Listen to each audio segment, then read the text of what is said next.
Greetings, chess fans. My name is Arturs Neiksans. I'm the leading Latvian chess grandmaster, and I have come back with a fresh episode of my video series Inside the Mind of a Chess Grandmaster. In these videos, I'm taking you through the journey that I have playing on over the board competitive chess games, either in international chess tournaments or leagues. This particular game I played last Saturday in the second Bundesliga, playing for my team Schachfreunde Berlin. We're playing in Düsseldorf, and the match is of pretty high importance because we're attempting to qualify for the first Bundesliga, where the players like Magnus Carlsen, Gukesh, Hikaru Nakamura, Fabi Caruana, etc., they're playing. So big stakes. My opponent was a doctor. I'm not really sure like a physical doctor, but doctor by education. Dr. Daniel Schlecht, rated 2350, international master. I hadn't done any prep because when it comes to the league matches, you don't really know who is going to arrive for the game. So I was just like, okay, whatever, I'm going to figure it out. But when my opponent is going to play something, I can play d4. Well, you already know my answer. I'm playing with black. There's no prep. My opponent is 2350. Whatever. Dutch defense. Here we go. Let's play the Dutch defense. See what happens. My opponent played rather quickly. Knight of 3, knight of 6. He played c4, g6, and e3. Now, this is obviously a continuation that is analyzed in my Chessable course, Leningrad Dutch Simplified. I released it last year. So I decided to continue with bishop g7, but actually maybe it's a bit more accurate to start with a5, stopping any b4 ideas. But I figured, okay, no big deal. I'm always going to figure it out. So I play bishop g7, and my opponent played b4. This is actually a pretty poisonous system. I already faced it once against Alexander Volodin. I think I made a video about it on my channel. And in that game, I think I also responded pretty similarly. So I responded with e6, and my idea was to play queen e7, attack the pawn on b4 so that I can play d6, e5 with one tempi more.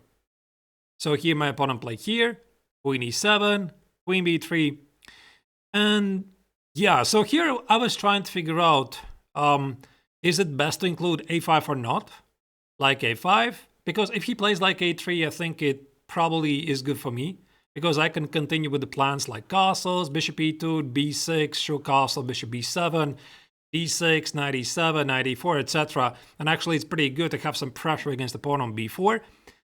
But what I was not sure about is what happens if he plays something like b5. So he wants to play b6, ruin my pawn structure. I play b6. And now in some lines, white very quickly plays castles, castles, let's say bishop b7, I play c5. And I was not sure I want to allow this, because I can't really win the pawn here. Probably I'm going to drop an exchange after something like bishop a3. And the second thing is, if I'm not really taking it, he's just going to take on b6 and apply some pressure with knight c3, knight a4. And the question is, where's my game? So I kind of didn't like it, and I decided to first play b6. Now I played a short castle, a bit odd ordered moves, but ultimately I don't think it really matters. And in the game against Volodin, I think Volodin played c5 very quickly, or maybe I had started with d6 and then he plays c5. My opponent played knight c3. I played d6, so I was thinking, okay, maybe he can play like a4. And there are some tricks like after a4, probably I can play a5 and b5, knight e7. He no longer has access to the a4 square. I put the knight on e4, play g5, g4. I'm good. Now came the first shock. He played e5, which to be honest, I kind of missed. And he offered me a draw. I'm like, what? So, why this is such a strange moment? Because normally, when you're playing highly competitive games, you do not offer a draw to a nominally much stronger opponent because you know he's gonna reject.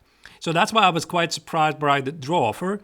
And I was thinking, why is he doing this? Because obviously I will never ever agree to a draw after only half an hour in against an opponent that I should beat most of the time. So I figured he probably feels that his position is so good that actually he's giving me a way out of the trouble. And I was thinking, is it really so bad? Because obviously, if I play e takes on d5, c takes on d5, there's some major problems. That's a weakness, that's a weakness. Also, the pawn on c7 is an easy target if white just doubles the rooks at the c file. So probably I cannot do that. And I thought, okay, I could play like e5. My opponent most likely is going to play knight g5 with a big hole on e6. And if I play like bishop c8, he plays c5. Oh yeah, this looks pretty bad. Yeah, like for example, takes. I cannot take it. There's d6, discover check, and I lose. And if I don't take it, knight e6 is incoming anyway. Okay, this one I figured out. But there's no way I'm going to agree to a draw. So I'm thinking, how do I continue? So probably the best way is when you are worse, or maybe nominally worse. You try to complicate matters. So this is what I did.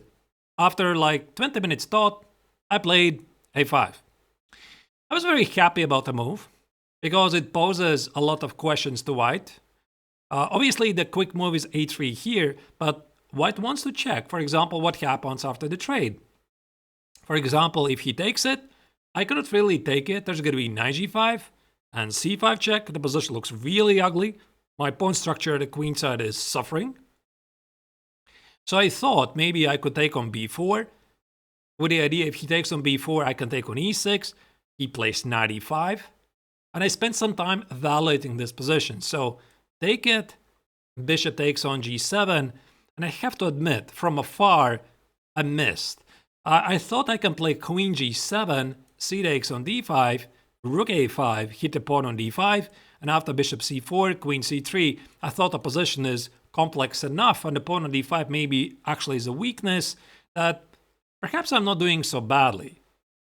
But actually it was based on miscalculation, because after bishop takes on g7, I can make a very nice intermezzo move knight f4. Very nice. So white has to take it, the bishop on e2 is otherwise under attack. I take it, and now I just collect the pawn on e6 by either immediately or knight c5, knight e6, and white is just left with a worse pawn structure at the queen side. So this was really nice. I'm pretty sure I would have found it over the board, but for some reason during the calculation, I didn't spot the move, knight f4, like leaving the knight under attack. Definitely not an easy move. So also there were some other moves, like I thought he could play knight g5, immediately get the pawn on e6. I take it, and I have knight a6 and knight c5. So I'm just in time to defend the pawn on e6. But he cannot do that. So I figured out that he has to play a3. And now the big important idea why I had to include a5 and a3 in the first place. Because after e5, I figured he's going to play c5. The point is, now he wants to play c6, b5, unlock my queenside pieces. So let's say I would play just some random move. For example, I would go here. Maybe trade some pieces, play some h6. This could be just losing, because these pieces are just dead. They're not doing anything, so I cannot allow to do that. So my idea was after b5, why included a5 and a3, I can take it and play bishop a6, and the bishop is not getting on a3. Also, the a6 piece, let's say he takes it, knight a6, is now protected by the rook. So if I had done it immediately, instead of a5, if I had done it like this, he would have played c5, takes, bishop a6. Now in some lines, the a6 square is not protected by the rook. So I thought it's an important difference. And also, bishop a3 is an opportunity for white in some lines, but with the pawn on a3, he doesn't have it. So I did play a5, and I played e5, and my opponent did play c5. Actually, I was thinking he could play knight g5 here. Again, get the knight on e6. I thought I have knight e5, and I just pretty much stopped to calculate this line because I thought knight e5, queen g5. He cannot take on c7. There's a mate, and I thought I'm going to figure it out. But the engine continues the line here and says something like, what was it? Oh, sorry. Here after knight e5 is about bishop d5. There was one line. It was here. Yeah, so 95, yeah, 95 is queen g5. Indeed, I'm good. And I thought if he plays, what was it? Knight e5, bishop d5, and knight h7, and c takes on d5, I trade the dogs with bishops. Here, I put my knight on e5 or f6, I'm definitely not worse. So I thought, you know, I'm gonna figure it out. So there's many interesting lines. But here the engine actually says that the strongest move, can you imagine this? White plays knight g5, knight e5, the strongest move is to play c5. Ignore the pawn and open up the queen on b3. I had seen this position from afar, like I can take on g5, he takes it, and I'm just playing king h8. And again, he cannot collect anything here because the pawn on g2 is a mate threat. But engine says takes, g3, just play like nothing happened, with a very big compensation. Like this, yeah. I mean, I'm definitely not losing, but white enjoys a very, very good position here. Like, I'm slightly worse, but not by a very huge margin. And I have no choice. But my opponent missed it. I missed it, he missed it, all of us missed it. He plays c5. I have to take it. I have to play bishop a6. I was thinking about some fancy ideas like knight a6. If he takes on b7, I trap the queen or collect the bishop on b2, queen b5, rook b8. And here I'm threatening to trap the queen. But I just thought it's too fancy, because what if the opponent doesn't do all of this and he just plays c6? And basically, I still have to go bishop a6. So I thought it's unnecessary complication. I just play bishop a6 immediately. And about here, I think my opponent realized that I have a very good position. So he started to spend a lot of time here. Yeah, he cannot really do anything here except of playing c6. If he plays knight b5, I can just play knight e7, knight c5. The pawn on c7 is not under attack because his bishop on e2 is hanging. So I'm good. So he played here, I took it, I played knight a6, he played here, I played knight c5, he played queen c4. Okay, so that's the critical position. Move number 18, I was definitely confident that I'm doing alright. But I had a suspicion probably my opponent is not terribly bad. So since here he's at some point threatening some knight e5 and d6 ideas, let's say, oh, sorry. If I would, let's say some random of h6, I need to watch out for this. Yeah, like here, d6. That's a discovered check. Part of my ridiculous arrow. He's winning some material. I just play knight e4, just in case. Because I protect against the knight e5 threat, and I want to play g5, g4, go for the Kingside attack. This one makes perfect sense. He played here, I played g5, he take it. And I thought until this moment the game is very logical. My opponent played bishop c1, which I thought was a pretty weird move, because I thought bishop c3 accomplished the same, except bishop c3 is more active, and he's also threatening to win the pawn on a5. But okay, whatever. He played bishop c1, and here I got a bit greedy, because I thought I could play something like g4, he goes here, and I don't want to trade the knights. Otherwise, my Kingside attack is going nowhere, but he's going to insist on the trade. So if I go back, he goes back, and if I go something like knight g5, is this a good place for the knight? Yeah, this is what I could not understand. Actually, now that I look at this, knight g5 makes perfect sense. Yeah, like I'm threatening to play f4, f4, f3 probably, or a5, h5, h4, h3. For some reason, I just didn't feel like I like this position. So what I decided to do, I decided to play a4 first, which I thought was pretty smart. Because now if he plays knight e2, I play knight c5, there's no knight b3. And I thought, okay, I'm going to play e4, f4, enjoy my game. Also, the knight on c5 takes care of any rook b7 ideas. So there's no such move. And now he plays e4. I completely missed this move. I completely forgot. He can lock my bishop. I just could not imagine that with so many underdeveloped pieces that white has, he can actually fight for the center. And here apparently I miscalculated. Because I was pretty sure I could have played f4. He plays f3 and he has like a perfect bayonet position from the King's Indian defense. He's going to put the bishop on b4, solidify against Kingside attack. This bishop is ridiculous.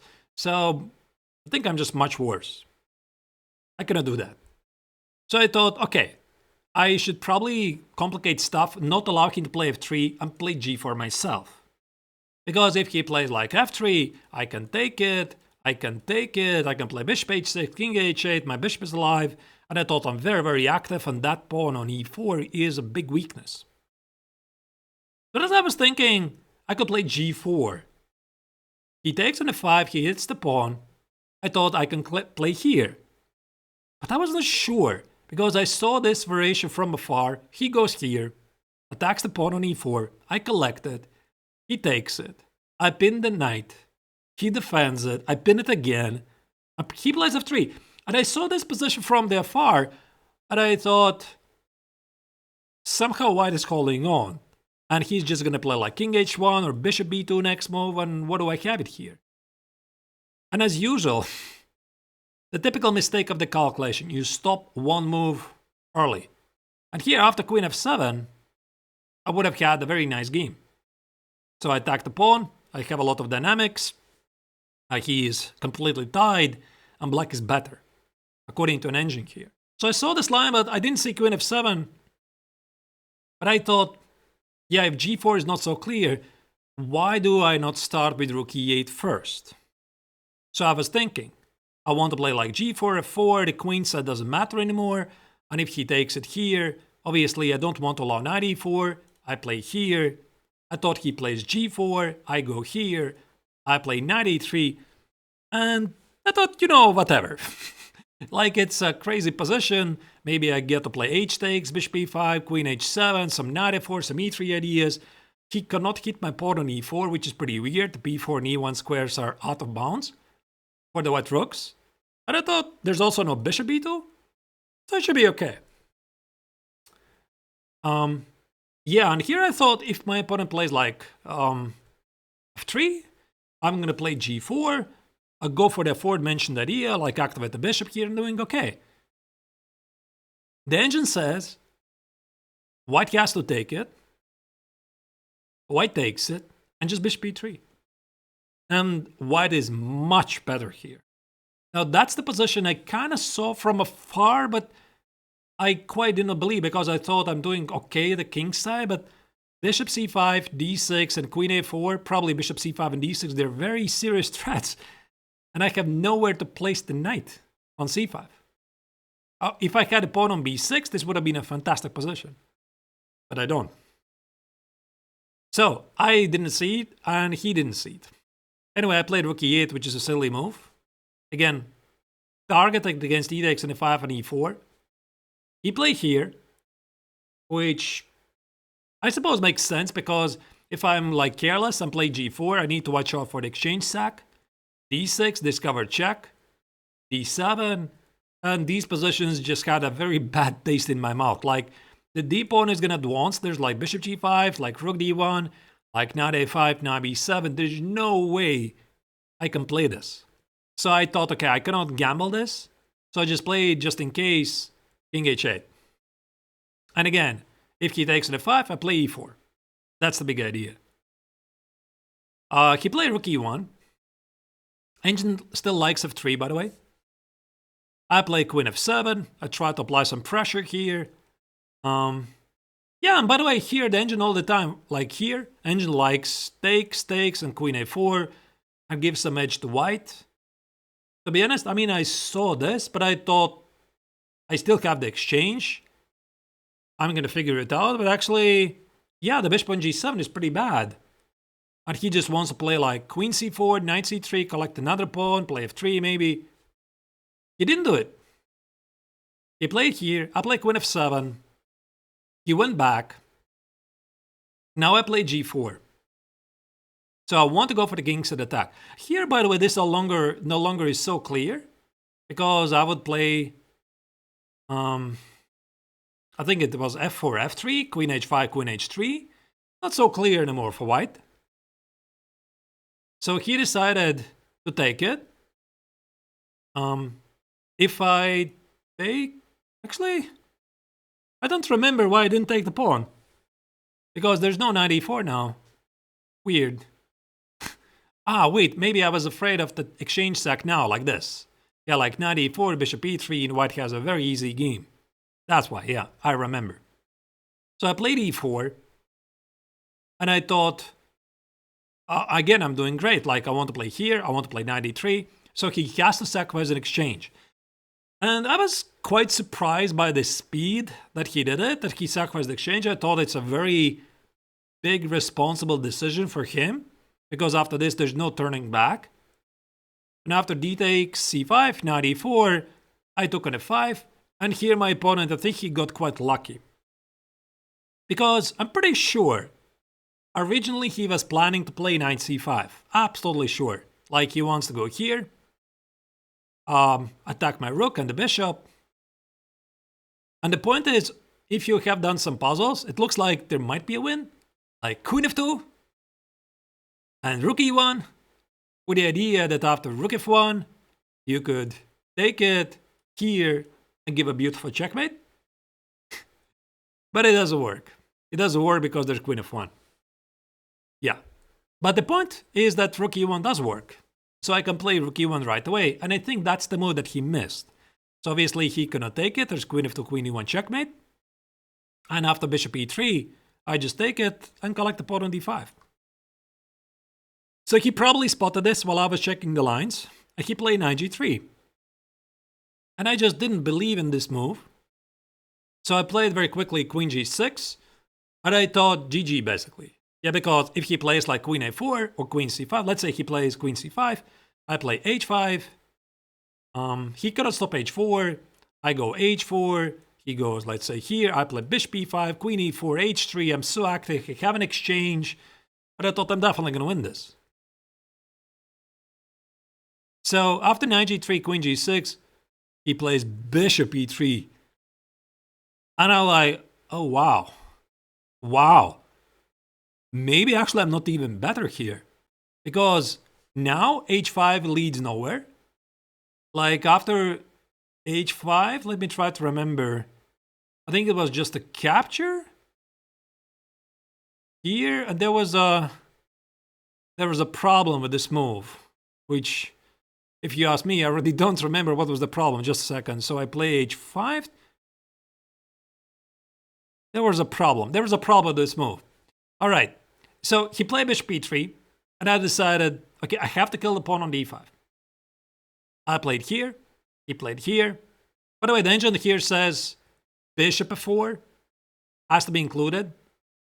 Queen, rook e7, queen c5, rook f7, and somehow white is doing all right here, but it's only because of the bishop sack and d6, which no human is going to play. Like here, black has an extra rook, c7, queen e6, I stop those pawns, and here the engine says, white just can play positionally, like rook d1, I make a window for the king, white just plays queen c1, which is a cuckoo move completely. So what's even the idea of queen c1? And somehow here, somehow after rook c8, knight e4, a sack, there's d7, and white is pushing this for a win, even though I have an extra piece. Okay, maybe this I could understand it, like the pawn on c7 is very strong, but I mean, come on. This line is completely inhuman. Even 2700 probably wouldn't pick it up. I mean, maybe he would pick it up, but he would have difficulties to value it. So here he took on c5, played d6, otherwise the pawn on d5 is gone. Rook d1 is going to be queen f7, the pawn is pinned. And about here, yeah, the game was getting really tense, so this was a time scramble. I had maybe, I don't know, 3 minutes, 4 minutes. My opponent had approximately the same. He was trying to eliminate my pawns. I played here. He played rook c1. And actually, visually, it feels like if somebody's entitled to play for the win, it's white. Because white has 2 pawns for the exchange, and his king is safer. And here I played a move that I was very proud of during the game. So I have difficulties to play a good move. And I wanted to make sure that the knight on g3 cannot join the game. So I played d5. I love this move because now I attach more pressure against the pawn, and I make sure that the white knight cannot get to e4. So here my opponent decided to force matters himself. He put the queen on f4. Yeah, here, by the way, I thought it made sense for white to activate the knight. But even this position is incredibly difficult to evaluate. Like, I want to go here, I want to go here. h5, h4, h3, the c pawn is seemingly going nowhere. The white king has difficulties to make a safe shelter, like g3 maybe. But how do you protect the pawn on f2? Very difficult. So he played here, and now he made a mistake. I think he should have played like queen d4 and knight d2, activate the knight. With an idea that now he's supporting these passed pawns with a knight. But I mean, the line actually continues here. Like this. I run with a king. And somehow it's a draw. Because it's some freak fortress in the end. It feels like white is very close to winning this. There's no progress for white. I don't think I've seen something like this before. Check here. So, white cannot make any progress. Absolutely insane stuff. Obviously, I didn't see any of those things. He played queen e5, and now he made a mistake, 40th move. Because here, king h1, I have exposed king, but so does he, as an exposed king. And now I can play rook e8 and start to apply some very serious pressure with rook e1, checkmate. So he cannot go here, that's a loss. So he found the only move. He played queen a5, defending against rook e1. And I was thinking, if I go here, he gives a check. If I go here, he gives a check. How do I hide the king to give rook e1 checkmate? If I go here, it feels like I'm winning, except white is winning. He pins my queen. I cannot take a queen. My king is under attack, and I lose. So I cannot do that. And if I try to escape with a king, here the engine gives some crazy lines. I mean, I saw this line approximately, not like knight f5, but it just makes no sense for any human being to go here. Like this. King is exposed, the king is walking somewhere, and finally, yeah, there's a draw with h3. Okay, good luck finding that. So I didn't do that, and instead I played queen e3. So I thought it makes sense to dominate the queen. So I play queen e3, make sure there's no checks on c3, I hit the rook. And there was some funny ideas, like if he goes rook g1, which feels like the safe move. I play rook f6, hit the pawn on c7, and after c7, boom, queen g3. And if he takes it, it's a mate on the board. Quite unusual, actually. So there's some queen c5, rook c8, he's still gonna take the queen, I'm bringing out the queen, and I'm winning. So he probably saw this, he played here. I mean, he was finding some very good moves all the time. I played it here. So I want to play queen e1. He went rook f1, I play queen e5. Again, I want to dominate the queen. There's a rule in endgames when you want to improve your position, always centralize your pieces, and the queen on e5 does a fantastic job. So he played queen e2, which looks very human. And here I almost blundered. I wanted to go h5 with h4, dislaunch the knight, maybe h3, expose the king. He gives a check, and I thought I'm winning. Like, there's no more checks, and I'm just playing h4. I almost missed rook f8. Yeah, when I saw this, it felt like a cold shower. So I decided to improve the position first, make sure there's no queen h6 to play rook e6, hit the pawn, and play h5, h4 next. He played queen c2. I played rook f6. And I had a feeling that he had to play c7. Takes. I play rook c8. And from afar, I saw that he can play queen e1. He can play queen g4 and queen d8. But I just didn't see anything better. So even this line, I cannot protect the pawn. And finally, white just plays h3. Probably makes a draw. The a pawn is dropping, the queens are traded. Eventually, 2 pawns against 1 with a knight against a rook. It's a fortress. I cannot win it. So I saw this and I was not really sure should I play rook f6. But I was hoping that he's not going to trade the rooks because it's kind of against what white wants to do because he has a weak king. And he did trade it, but with a very bad move, queen c4. And now the difference is, he took with the knight to avoid a queen trade. Now I play h5, and it's a fascinating position. Because materially, white is probably a small advantage, having a small material advantage. 2 pawns against an exchange, which is like extra half a pawn. And when you show this position to any club level player, like a beginner, and you would ask, which king is weak? The black king or the white king? And the obvious answer is the black king is weak. Yeah, the pawns are very far away from the king's shelter. Actually, no, it's the white king. The white king has potential mate threats. The black king does not. The knight of one is tied. It's not moving. These pawns, they're not going anywhere. Like if he plays c7, I play rook c8. So what he did, he activated the queen, gave a check, and retreated. And now I felt I'm very close to the win. He played king g1, I play queen c3. The pawns are starting to fall. He played a4, and now comes the critical moment. I think this is going to make a very good episode of converting the material advantage. So if you want, you can make out of this an actual puzzle. Black to play and convert this to a victory, which I failed, by the way. So apparently you should still play for the domination. I mean, I saw this. I saw that I can play rook f7, hit the knight and the queen. I saw I can play queen d4. I saw that he goes here and queen f2. So he cannot avoid a queen trade. Like the knight on f1 is under attack. Let's say trade here.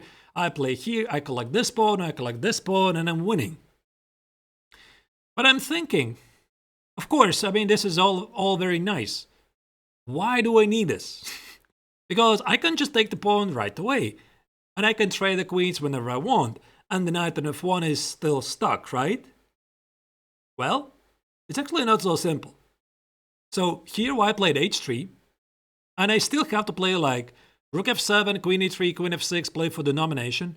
And I didn't see anything bad about this, and I just took the pawn on a4. And I thought, okay, you take, I take, and I escape from the checks, and I'm gonna win this. His king is still exposed, I'm slightly disorganized, but I'm gonna figure it out. Apparently, this is a big mistake. Because if white gives a check here and plays queen h6, somehow I'm not winning this. To be honest, I find it very amazing, like I could give a check, and for example, I'm not know, here maybe, or maybe king h1, I have a hard time believe that this is not winning. But that's what the engine says. Yeah, like it's a draw in some lines. Absolutely insane stuff. Like I thought it's totally winning, so why should I bother look for final victory when there's a straight victory? But he missed it. He missed it, by the way. He traded the pawns. Now he gave a check. And he gave a check, so I escape it. So his only chance is either avoid a queen trade or trade the queens in a way so that the pawn on g4 cannot be supported by my king, because if I trade the queens and the g-pawn falls, it's a theoretical draw. And he should have played like queen f6, here, check here, and I would have to show some very good technique. Engine here, I don't remember what it said. I think it says white can hold this, engine is definitely going to hold this, and human is definitely going to lose this. But he missed it. Again, he played queen c5 with some queen h5 ideas, and he missed that I can play queen a7, trade the queens. And now the point is, even though my king is so far away from the g-pawn, he cannot get it. Because knight h2 is going to be g3, and knight f1 is rook a1, and he's getting checkmate. So he has to go here. But here I almost blundered. I thought, I mean, g3 definitely is the move, but how about I find the easier win? So like rook a4 here and rook e4. So I thought it's winning. Yeah, like he cannot move here. I'm advancing with a king and it's winning. It's not. He plays knight e1, king g3, knight f2, and I'm not in time. Thank goodness I didn't play this, because I was not really sure. I had like 1 minute, maybe 40 seconds, something like that. And I was not really sure if advancing the pawn so far is not going to backfire. Even though I thought I calculated, I was double guessing. I mean, I was just guessing. Maybe I'm wrong. And here, the correct move is rook a2, and white cannot make progress. That's it. I'm advancing with the king close. There's no knight f5. It's rook f2 check. He cannot play king g1. So here, king f7, and that's it. I'm just advancing. And after knight f5, I collect the pawn. Again, there's no king f1. It's rook f2 check. So he played a couple of moves. He resigned. That was a very hard-fought game. But what really angered me, actually, during the game, there was this one moment I forgot to tell you. So about here, I'm going to go about here. I think it was like here. So I play g4, maybe even here. Yeah, maybe here. My opponent is thinking, and while he's thinking, he suddenly says, he touches the pawn on e5, and he says, Jadub.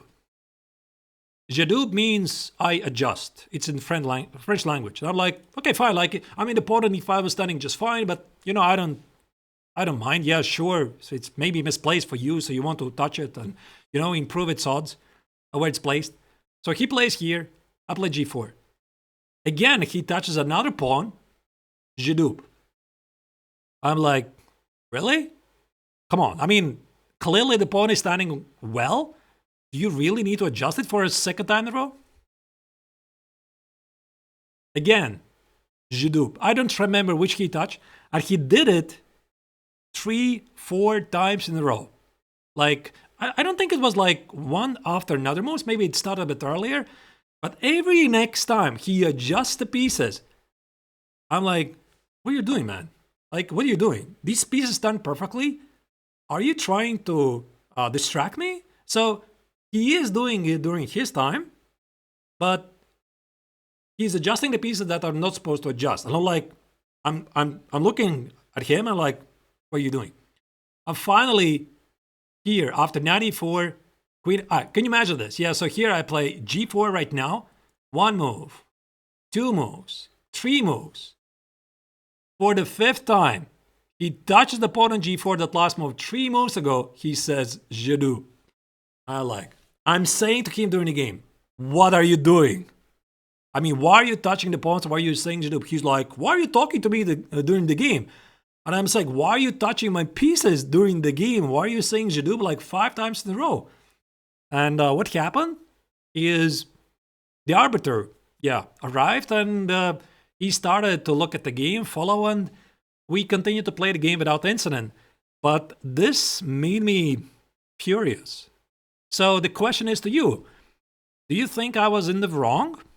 Because technically, you can adjust a piece during your time, of course, your time, and say adjust or whatever. Yeah, Jadub, like in the French language. How many times you can do it? Like, technically, you can do every single move. Like, you can make one move, you can make Jadub, you make move, then you again Jadub, Jadub, Jadub. You're not allowed to talk during the game. Now, that's the rule, right? So it's very interesting interpretation of the rules. Like, you're not supposed to disturb the opponent, but apparently you can adjust the pieces for 5 times in a row. And my nerves just didn't help, really. So I said to him, yeah, what are you doing? Please stop doing this. Yeah, and the key was like, oh, yeah, whatever. But he stopped doing that. The arbiter came, and we continued to play without the incident. So I'm curious. I'm really curious. Maybe I'm in the wrong, that I'm not supposed to say anything, but I think that the guy was clearly trying to distract me with, maybe it's like a habit, that it's a habit for him. He just really likes to touch those pieces, and he is not controlling what he is doing. But if you do it like 5 times in a row, basically, in a game when I'm trying to calculate stuff, it definitely distracts you. So please tell me, what do you think? Either way, it was a fun game. And my opponent, I have to give him a lot of credit. He played very good game. I definitely felt after the game that I didn't beat 2350. I felt like I beat somebody 2550 or 2600. So he was playing at a very high level, making some very good moves. And at the critical moment, he did falter.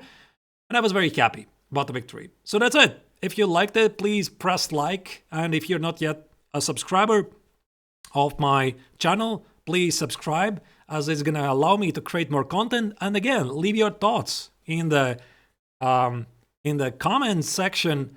What do you think about this small incident we have? Luckily, we continued without any issues. That's it. I'm finishing the video here, and thank you for watching.